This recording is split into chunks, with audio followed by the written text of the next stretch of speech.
Mainit pero may nagbabadyang bumasag sa maalinsangang panahon. Isang tropical cyclone o bagyo kasi ang namataan sa labas ng Philippine Area of Responsibility. Ang sabi ng Pag-asa, posible itong lumakas at maging isang super typhoon. Tag-init pero may bagyo? Bakit nga ba may nabubuong tropical cyclone sa gitna ng tag-init?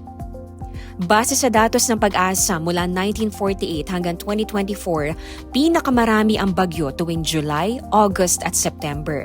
3 kada buwan ang average ng bagyong nararanasan sa mga buwang yan. Pero ang posibilidad na mabuo ang isang bagyo all year round dito sa Pilipinas. Para sa buwan ng Abril, 0.5 lang ang average ng nararanasang bagyo.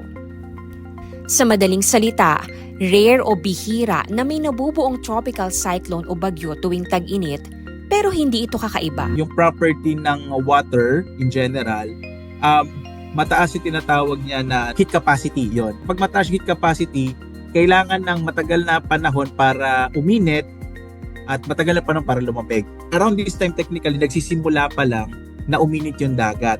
Kasi kagagaling nga natin sa winter season, no, sa Northern Hemisphere. Hindi pa ganun kainit yung karagatan, kaya hindi pa ganun kadami yung mga nabubuong bagyo kapag February, March at April. Batay sa records ng Pag-asa, sa nakalipas na 80 taon, 39 tropical cyclones na ang pumasok sa Philippine Area of Responsibility sa buwan ng Abril. Para mabuo ang isang tropical cyclone o bagyo, may 3 pangunahing requirements. Una, kailangang umabot sa 26.5 hanggang 27 degrees Celsius ang temperatura ng karagatan sa lalim na 46 meters. Kapag kasi mainit ang karagatan, mas maraming tubig ang nag-evaporate. Ang moist air ay aakyat at magiging ulap at malakas na hanging umiikot at bumubuo ng column na may low pressure sa gitna. Kung hihina ang low pressure sa gitna, bibilis ang ikot ng hangin at ito ang magiging bagyo. Ikalawang ingredient para mabuo ang bagyo, ang malawak na karagatan, gaya ng Pacific Ocean. Napansin niyo bang walang masyadong bagyong nabubuo sa kanlurang bahagi ng Pilipinas? Yan ay dahil maliliit ang dagat doon.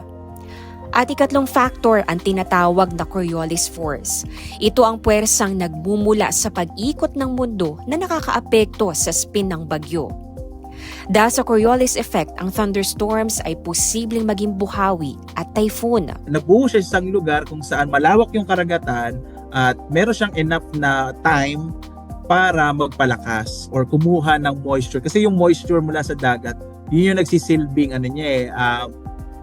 fuel niya para lumakas siya. Ibig sabihin lang nito, anuman ang panahon, tag-init o tag-ulan, ang mga Pilipino ay dapat laging handa sa posibilidad ng bagyo.